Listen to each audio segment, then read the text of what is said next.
let's get into it. We could go into a legendary challenge right now, if I so choose, and I think maybe we should do that. Let's start off with a bang. We're gonna start off with a legendary challenge. Let's go. I am on a long and arduous road towards Spanish proficiency. Now, I've been on a Spanish journey since middle school. I think that was when I took my first ever class in Spanish, and I hated it. Obviously, my native language is English, so I grew up just speaking English, no other languages whatsoever, which is interesting when you take into account that the United States is one of the few countries where there's only one language that is generally spoken by the majority of people. Majority of native-born Americans only speak English, and I'm talking about the majority, I'm not talking about everybody. And I think that's interesting because a lot of other countries, there's multiple languages that are spoken. A lot of people across the world are bilingual, whereas Americans, they only speak one language. So I think it's definitely a great skill to be able to speak different languages, be able to interact with other cultures in a more intimate way. And I'm very interested in learning Spanish and being able to speak it fluently, and this is why I am on a fluency journey, so I call it. Now, we do have quite a bit of an uphill battle. Well, I wouldn't say an uphill battle, that sounds a little bit negative, but it's definitely a long road ahead of me because at the moment, if we go onto Duolingo, you can see that my Spanish score is 22. Now, Duolingo will show you based on your rank or your score what level of proficiency you fall under. Now, if I go into here, between levels 20 to 30, you will be in the high A1 level of the CEFR proficiency, which is where I am at. So it says in real life, this means you can chat a little, someone is patient and ready to help, which is definitely accurate. At work, I have multiple colleagues that speak Spanish. They speak English and Spanish. Some of them, they don't speak a lot of English, and I try to interact with them through Spanish. We try to find like a middle ground between some kind of form of Spanglish, and I definitely want to learn the language and get a deeper understanding. I'm trying to speak a lot of Spanish with my Spanish colleagues, and they're helping me learn, especially the ones that are bilingual and they're fluent in both Spanish and English. They can help me translate in real time and make corrections to the things that I'm saying and helping me get my ideas across in a better way. So I'm definitely on a journey, and I figured I might as well document some of it. While I was in high school, I took 3 years of Spanish. It was a requirement to take, I think, 2 years. I ended up taking 3 because I ended up liking Spanish more than I thought I would, because freshman year of high school, it was basically, I was in a beginner Spanish class, and I really didn't enjoy it too much, and I think it was partly due to the teacher, but I also just couldn't be damned at the time. But the more I learned, the more I understood that it was actually kind of fun to learn a language, and it was challenging in a way that I found to be very rewarding. When you actually learned a new vocabulary word and you could actually implement it into your language when you're speaking that specific language, and you actually know the words, where you don't have to really sit there and ponder like, oh, what is this word, where it just comes to you and you know it. That's actually a very rewarding thing. And I also found it interesting to learn the grammatical structures, coming to understand how the different conjunctions or whatever work with each other. I'm not a linguist by any means, but yeah, I mean, all that stuff is, I find it fun. And Duolingo is one of the best ways right now if you want to learn a new language. So right now I'm on Duolingo. Again, I'm a rank 22, and I'm just gonna document my fluency journey, and let's go. So right now, section 3, unit 7, we're talking about likes, and let's get into it. We could go into a legendary challenge right now, if I so choose, and I think maybe we should do that. Let's start off with a bang. We're gonna start off with a legendary challenge. Let's go. Complete these tough challenges. Let's go. Nos interesan los carros rápidos. Nos interesan los carros rápidos. Now, speaking the language out loud is very important. I think doing these challenges where you actually have to speak out loud, it holds you to a higher standard, because not only do you have to understand the sentence, but you have to speak it out loud. So I think sometimes in school, through the curriculum, you're missing the mark a bit when you're only writing down things. You're only writing and reading. One of the things that I really struggle with is rolling my R's, and I can't really do it. So maybe that's something I'll get better at. Me voy a probar estos vaqueros naranjas. ¿Te gustan? So this is saying, I'm going to try these something oranges, vaqueros, I don't know that word. Te gustan. Antes del almuerzo, so before lunch, do you need something? Yes, I love them. Tienen otros, do you have other colors? Okay, vaqueros is what? I don't know what that means, but sí, me encantan, tienen otros colores. Yes, I love them. Do they have other colors? Now, what is vaqueros? What does vaqueros mean? Somebody in the comments let me know. What is vaqueros? Me encantan los sándwiches calientes.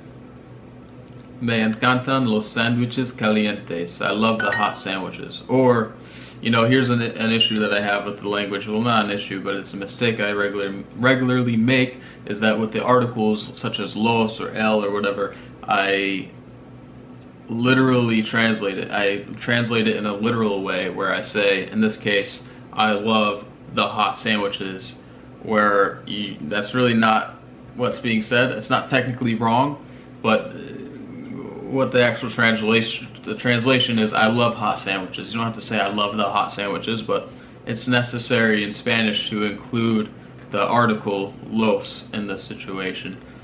So, you know, when you directly translate it, it's not exactly, you know what I'm getting at. Qué interesante es escuchar a los pájaros en este parque. How interesting to listen to the birds in the park, in this park. Sí, es un sitio muy bonito. It's a very pretty sight. ¿Pablo tiene ojos azules? Pablo tiene ojos azules. Does Pablo have blue eyes? Pablo tiene ojos azules? Esta flor es para ti. Esta flora es para ti. This flower is for you. Favor. Flor. Flor. Esta flor. This flower. Esta flor es para ti. Señora, este tipo de vino es muy bueno. This type of wine is very good. It's a Merlot. Do you like los vinos tintos? Do you like red wines? Tintos.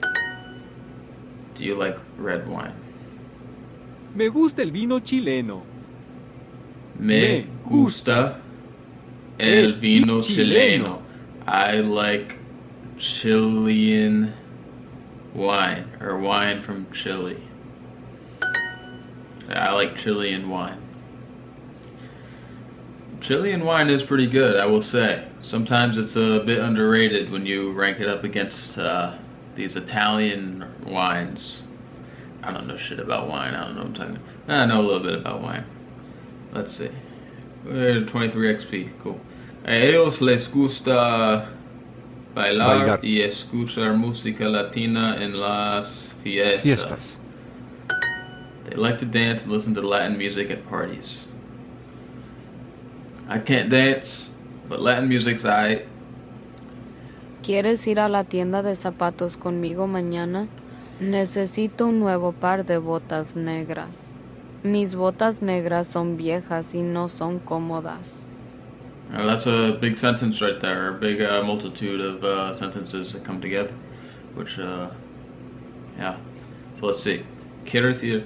Do you want to go to the store, to the shoe store with me tomorrow? I need a new pair of black boots. My black boots are old and they are not comfortable. La persona va a comprar vaqueros. I still don't know what vaqueros is. La persona tiene bota. What are vaqueros? What is vaqueros? Vaqueros.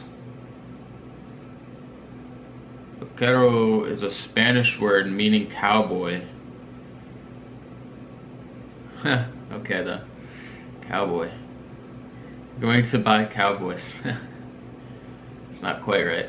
Nos gusta la música francesa. Nos gusta la música francesa. I like French, or we like French music. Nos gusta. No me interesa este juego. Me interesan los juegos para niños. I'm not interested in this game. I'm interested in games for kids. Me gustan mucho los restaurantes cubanos. I really like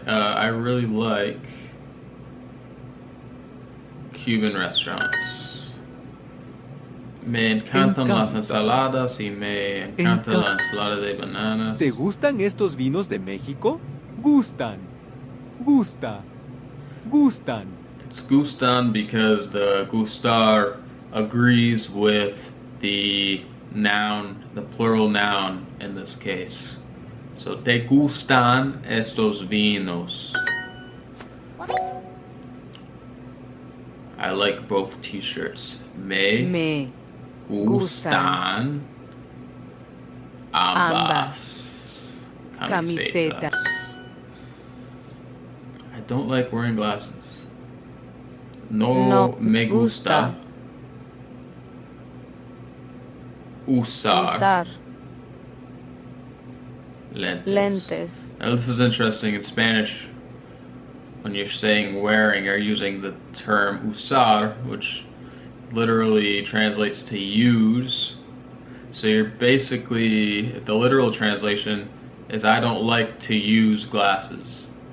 Which if you were to say that in English, it would be like, that's still correct, but it's kind of a weird way to phrase it. Yeah, no me gusta usar lentes. Nos gusta este plato caliente. We like this hot dish. The dish is hot. High score. I like how Duolingo always makes a point to hype you up after you finish a lesson. They'll pretty much always hype you up. Even if you are slow. Look, this took me 8 minutes because I've been recording and taking my time on everything, but if you're slow, they say you're committed. It doesn't say, oh, you were slow or whatever.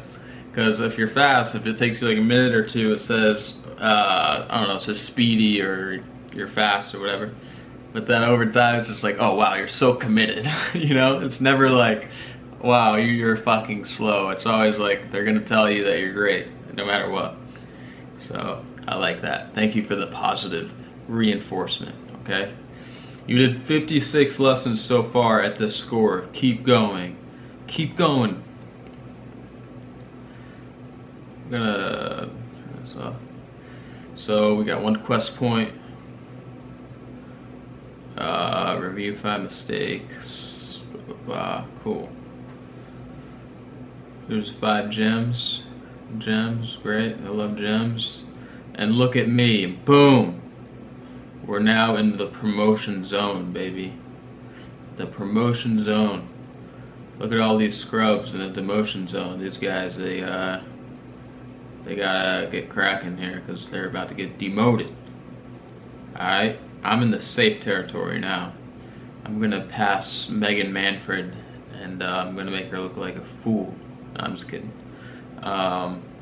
You earned legendary on this level. That's right. Now we have a story. Story, the art homework. Now I don't know how entertaining this is to watch, but I figured I might as well record this, not just to, I don't know, put out content, but also to hold me accountable. It's something that if I have to record myself doing it, and if people start watching it, the people that are watching, for whatever reason they're watching, maybe they find it entertaining, maybe they want to laugh at my bad Spanish skills, but either way, if people are watching and I have this going, it's going to hold me more accountable. La tarea de arte. La tarea de arte, the art homework. Lily y Sari están en la clase de arte de Oscar. Lily, Zari, Lily, ¿puedo ver tu tarea? can I see your homework? No. This was me, freshman year of high school, when the Spanish teacher would go around and ask to see my homework assignment. You know what I would do, actually? Because the teacher wouldn't actually collect the assignments. She would just go around and have you flip through the packet to see that you filled it out. So I would just be filling out nonsense in these packets. Like, I would just be writing random Spanish vocabulary words, and I wouldn't bother to actually do the assignments properly. And she would just see that I wrote something, and I got an A. So that's how I got by freshman year. But I think sophomore year it got a little bit more involved, and I actually had to focus. Because the first year it was just vocabulary, so I found different ways to finesse the system. But once you start incorporating grammar and forming actual sentences, you can't really get by bullshitting, basically. So I think sophomore year I started to actually take Spanish a bit more seriously. But anyway. Perdón. Sorry, excuse me. Me da mucha vergüenza. Me da, I don't know what that means. I'm too embarrassed. Vergüenza, that's a new word. Me da mucha. And da is an interesting usage. Because isn't that conjugation of dar, which means to give? I don't know. It's giving me a lot of embarrassment. That might be the direct translation. Lily is too embarrassed to show her homework. Yeah, that's right. ¿Qué? ¿Por qué? ¿Qué? Yo creo que mi pintura no es muy buena. I believe that my painting is not very good. Lily, eres la mejor de la clase. Lily, yours is the best in the class. Or you are the best in the class. Ay, Sari, por favor. Zari, please. Lily, si eres la mejor. You are the best of the class. De You're the la best. clase. De la clase, you're the best. Por favor, no. Please, no. Oscar toma la pintura de Lily. Oscar, toma la pintura de Lily. Oscar takes Lily's painting. Es muy bonita. It's so beautiful. ¿Le gusta? You like? Me encanta. I El blanco love it. sobre blanco sobre blanco. It's white on white on white. Cuando veo esta pintura, When I see this painting, me siento triste I y feel feliz al sad mismo and tiempo. happy, and